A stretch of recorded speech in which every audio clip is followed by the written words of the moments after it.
A China está se devorando para sobreviver. Bem-vindo ao China Uncensored. Eu sou Chris Chappell, então se você acompanha este canal há um tempo, o que deveria porque eu sou informativo e hilário. Você sabe disso. Eu venho dizendo repetidas vezes que toda a economia da China está completamente quebrada, e isso continua sendo verdade.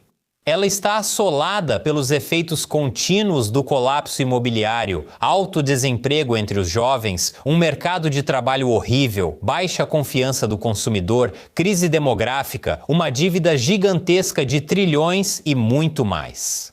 Nem mesmo os dados econômicos públicos da China, ajustados para favorecer o país, conseguem esconder o quanto a situação piorou. Resumindo, está ruim. Detalhando, está ruim. No mês passado, o Ministério das Finanças da RPC divulgou os dados de receita fiscal da China para 2025 e mostrou a primeira queda na receita fiscal desde a pandemia de Covid. Mas os dados mostram mais do que isso. De acordo com a Sino Insider, uma consultoria chinesa especializada em política interna da China, a receita da China está, na verdade, entrando em contração estrutural. As autoridades do PCC estão mal conseguindo manter um balanço equilibrado por meio do esgotamento de ativos e da cobrança extrativa de impostos e taxas. Simplificando, a economia chinesa está se consumindo de dentro para fora. Como isso está acontecendo? Deixe-me explicar. Os governos locais chineses estão desesperados por dinheiro. Na verdade, eles estão em modo de sobrevivência há anos. Eles tiveram que fazer cortes salariais e cortes nos serviços públicos, tudo isso enquanto a dívida continuava a crescer junto com os pagamentos dessa dívida. Na verdade, os juros da dívida estão subindo tanto que para cada yuan que o governo arrecada, uma parte cada vez maior vai para isso. Precisa ser paga diretamente aos bancos, em vez de ser usada para o bem-estar público ou infraestrutura. Mesmo após o pacote de dívida da China em 2024 de 1,4 trilhão de dólares não yuan, dólares, isso mal faz cócegas nos problemas de dívida do país, já que os passivos ocultos superam em muito as estimativas oficiais. O problema é como se nada disso existisse. O problema é que, sob o Partido Comunista Chinês, os governos locais não têm permissão para cobrar impostos, apesar de terem que arcar com custos como educação pública e saúde. Os governos locais costumavam depender da venda de terras, que representava 40% da receita local e ajudava a financiar serviços de infraestrutura, dívidas e salários. Perceba como eu disse, costumavam. Esse tempo passado está aí por um motivo. Porque graças à crise imobiliária da China, os governos locais não podem mais depender da venda de terras. Sitchin relata que a receita da China com a venda de terrenos residenciais caiu cerca de 65% em 2025 em relação ao seu pico em 2020. Para piorar a situação, houve todos os gastos extras que os governos locais tiveram que cobrir, especialmente durante os caros lockdowns de zero Covid na China. Mas olha, pelo menos esses lockdowns levaram a menos mortes, não é mesmo, não é? Governos locais recorrem a qualquer medida para sobreviver, mesmo que prejudiquem a economia chinesa no longo prazo. Os oficiais estão adotando a tática chamada comer a comida do ano que vem. O que basicamente significa que os governos locais estão vendendo fontes futuras de receita por dinheiro imediato. Tenho certeza que ignorar o problema trará consequências graves, levando-os à ruína. Segundo a Fundação Jamestown, acabarão tendo que ferver e comer a própria lata. Esse tipo de medida faz o público pagar, seja pela piora nos serviços ou aumento de preços. Alguns exemplos de consumir os recursos do ano seguinte incluem governos locais leiloando direitos de operação de refeitórios de escolas públicas, vagas de estacionamento e gestão de saneamento, além de leiloar franquias de casas funerárias. E até mesmo vender o céu. Esse é o exemplo mais literal de queda nos preços do céu, então compre sua paz agora. Isso se refere à venda de direitos de franquia, entre aspas. Economia de baixa altitude é um termo sofisticado para algum direito abstrato, envolvendo logística de drones e espaço aéreo. Curiosamente, o vencedor do leilão da economia de baixa altitude é o mesmo governo local que o realizou. O que é como minha mão esquerda dar 67 para minha mão direita e me parabenizar por ganhar dinheiro em 2023. O governo municipal de Henyang, na província de Hunan, até considerou leiloar dados do governo, embora isso tenha gerado uma reação negativa. Eu me pergunto por quê. Os governos locais também foram acusados de transformar pedra em ouro, que é outra maneira de dizer que os funcionários estão reembalando recursos públicos de baixo valor ou não comerciais como ativos de alto valor, na China. Não, tudo que é feito lá é tão conhecido por ser de primeira linha. Por exemplo, Ganxian, na província de Jiangxi, avaliou as reservas de areia e cascalho de 3 rios em impressionantes 960 milhões de dólares. De alguma forma, acho que não. E na província de Heilongjiang, autoridades locais leiloaram publicamente os direitos de desassoreamento e descarte por 20 anos por mais de 800 milhões de yuans para uma empresa estatal que havia sido criada apenas 11 dias antes.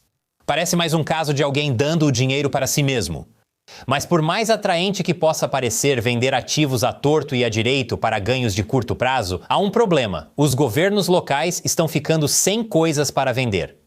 Dados da China indicam isso. A estratégia das autoridades de revitalizar ativos ou de beber veneno para matar a sede, liquidando ativos estatais para cobrir déficits orçamentários regulares, chegou ao seu limite. E acima desse limite, eles literalmente estão ficando sem céu para vender. Então, os funcionários locais também precisam recorrer a outras formas de ganhar dinheiro, como espremer o setor privado com impostos. As autoridades intensificaram as investigações sobre pessoas duplamente altas, pessoas com alta renda e alto patrimônio líquido, incluindo celebridades e celebridades da internet. Tudo em nome de combater a evasão fiscal de celebridades. Eles também revisam décadas de registros para encontrar empresas que erraram nos impostos no passado.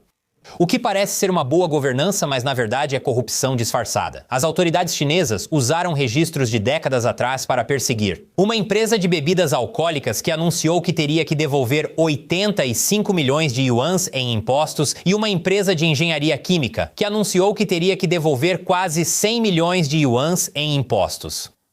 Se esses impostos atrasados realmente existiam ou não, bem, essa é a pergunta sem resposta. Outra empresa disse em 2024 que teve que interromper a produção após ser ordenada a pagar 500 milhões de yuans em impostos atrasados. Essas histórias são provavelmente mais comuns do que o público imagina. Um incorporador imobiliário disse a um repórter do New York Times que sua empresa foi forçada a pagar impostos pesados, retroativos a 2 décadas. E que o governo local garantiu que ninguém falasse sobre isso com a mídia ou nas redes sociais. Como ele disse, quando o tigre está com fome, o que você acha que acontece com o cordeiro? Acredito que seja devorado e instruído a não comentar. Enquanto é digerido, autoridades locais recorrem à polêmica pesca oceânica. É comum na cultura chinesa dar nomes profundamente metafóricos para tudo. Então, o que é pesca oceânica? Bem, como pescadores indo para mares estrangeiros? As autoridades locais vão caçar em outras jurisdições, especialmente nas mais ricas, para confiscar fundos em nome de resolver crimes. A China está pescando em excesso, literal e figurativamente, até esgotar as metáforas. O New York Times informou que, em abril de 2023 policiais de uma cidade no sul da província de Guangdong viajaram mais de 900 quilômetros até Wuhan. Detiveram 25 funcionários de uma empresa de mídia social e coagiram a equipe financeira a transferir 300 milhões de yuans para contas ligadas à polícia. Alegaram que a empresa operava um cassino online ilegal, o que tem sido uma dor de cabeça para os principais oficiais chineses. Isso se tornou tão problemático que a mídia estatal chinesa destacou casos em que policiais abusaram do poder para ganhar dinheiro. Exigiram a erradicação da pesca oceânica e a chamaram de câncer. Isso está prejudicando o ambiente de negócios. Me sinto enojado em dizer isso, mas a mídia estatal chinesa realmente tem um ponto aqui. É verdade o que eles dizem. Relógios quebrados estão certos 2 vezes por dia, e os relógios estão quebrados porque foram feitos na China. Essas medidas de fiscalização tributária drenam a riqueza do setor privado e assustam empresas, agravando o problema de baixo consumo na China. Até mesmo o governo central chinês e o Ministério da Segurança Pública reclamaram sobre a pesca oceânica e exigiram o fim dessa prática. Mesmo assim, o veículo estatal chinês The Paper destacou que as cidades continuavam elevando multas e confiscando receitas. Todos esses são sinais de que a economia da China está indo excepcionalmente mal, como eu disse, ruim, e que todos os subsídios, promoções e estímulos de políticas da China não melhoram de forma significativa a economia chinesa. Como outros países comunistas, a China está presa em uma armadilha de dívida criada por ela mesma, da qual não consegue sair. Pelo menos não enquanto o Partido Comunista Chinês continuar no poder. Ele não oferece soluções significativas para seus problemas, apenas mais promessas vazias e roubo. Nesse ritmo, a China pode muito bem se encontrar em uma situação em que a dívida dos governos locais entra em default e cria uma crise sistêmica. Uma crise econômica, distinta das sociais e morais já enfrentadas. Se não for isso, então pelo menos um desempenho ainda mais fraco, o que explicaria em parte por que as regiões chinesas estão reduzindo suas metas de PIB. Da próxima vez que ouvirem sobre a força da economia chinesa, lembrem-se, os funcionários locais não agem como se fosse poderosa. Mas se você quiser acreditar neles, então olha, eles têm até o céu para te vender. Para receber as últimas notícias sobre a China, inscreva-se grátis na minha newsletter semanal clicando aqui ou no link abaixo. Eu sou Chris Chappell. Até a próxima!